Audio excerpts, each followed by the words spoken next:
ناظرین و سامعین، انسانی اعضاء میں سے جن اعضاء کو خاص اہمیت حاصل ہے ان میں سے ایک عضو تناسل بھی ہے۔ اسے آلہ تناسل، عضو تناسل اور نفس بھی کہا جاتا ہے۔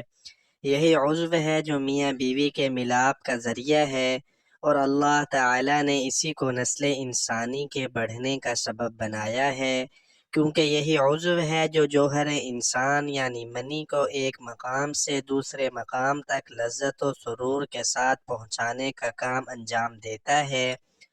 اور اللہ تعالی نے اس کا نظام ایسا بنایا ہے کہ اعلی تناسل کے انتشار کی طاقت دل سے ہوتی ہے، اور اس کا احساس پٹھوں سے، اور اس کی غذا جگر سے، اور آپس میں ملنے کی خواہش جگر و گردوں سے ہوتی ہے۔ اور اعلی تناسل میں لال خون کی رگیں، کالے خون کی رگیں اور پٹھے اسپرنج ہوتے ہیں۔ اعلی تناسل میں احساس بہت زیادہ ہوتا ہے، اور اس کے احساس و انتشار کا زیادہ ہونا رگوں اور پٹھوں کے زیادہ ہونے کی وجہ سے ہوتا ہے۔ اور اعلی تناسل کا اگلا شروع کا حصہ سپاری کی طرح گول ہوتا ہے، اسی وجہ سے اس کو سپاری کہتے ہیں۔ اور سپاری کے درمیان میں پیشاب اور منی نکلنے کا سوراخ ہوتا ہے، اور سپاری کے اوپر ٹوپی کی طرح کھال کا ٹکڑا ہوتا ہے جسے مسلمان ختنے کے نام پر کٹواتے ہیں۔ اس ختنے کے بہت فوائد ہیں، اور اب ان فوائد کو دیکھتے ہوئے بہت سے غیر مسلم بھی ختنہ کروانے لگے ہیں۔ پھر جس طرح حمل ٹھہرنے کے لیے مرد عورت کا ملاپ ضروری ہے، اسی طرح اعلی تناسل میں سختی کے ساتھ انتشار کا ہونا بھی ضروری ہے۔ خالق کائنات نے انسان کے جسم میں سر سے پاؤں تک رگوں پٹھوں کا جال بچھا دیا ہے، اور ان تمام کا تعلق انسان کے اعلی تناسل سے جڑا ہوا ہے۔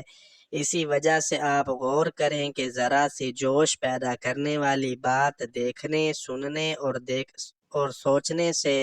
دماغ میں حرکت ہوئی اور اعلی تناسل میں انتشار ہو جاتا ہے، اور تندرست انسان کا اعلی تناسل اس وقت تک منتشر رہتا ہے جب تک منی نہ نکل جائے یا دماغ سے خیالات نہ ختم ہو جائیں، اور جب منی نکل جاتی ہے تو ایک قسم کا سکون حاصل ہو جاتا ہے، اس لیے کہ منی کے نکلتے ہی پٹھے اپنا کام کرنا چھوڑ دیتے ہیں، اور جوش ٹھنڈا ہو کر اعلی تناسل کی سختی ختم ہو جاتی ہے، اور ایک قسم کی تھکن ہو کر نیند آنے لگتی ہے۔ اسی وجہ سے کہا جاتا ہے کہ منی کا نکلنا نیند لاتا ہے۔ اور اگر اعلی تناسل کے سائز کی بات کی جائے تو عام طور پر اس کی لمبائی 6 ملی ہوئی انگلیوں کے برابر ہوتی ہے، اور آپ یہ بات جان کر حیران ہوں گے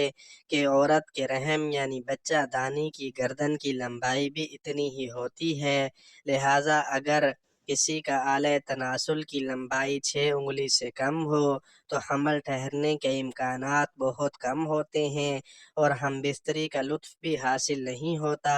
اور عورت بھی مطمئن نہیں ہوتی۔ لہٰذا حمل ٹھہرنے کے لیے اور ہم بستری سے بھرپور لطف اٹھانے کے لیے اعلی تناسل کی لمبائی اور اس کا انتشار دونوں ضروری ہیں۔ تو ناظرین، اگر کسی کا اعلی تناسل چھوٹا ہو یا انتشار نہ ہوتا ہو تو اس صورت میں کیا کیا جائے، اس کا علاج کیسے کیا جائے، ہم اگلی ویڈیو اسی پر بنائیں گے۔ آپ سے گزارش ہے کہ ہمارے چینل کو سبسکرائب کریں اور بیل کے نشان کو بھی دبائیں تاکہ ہماری ویڈیو آپ کے پاس بر وقت پہنچے۔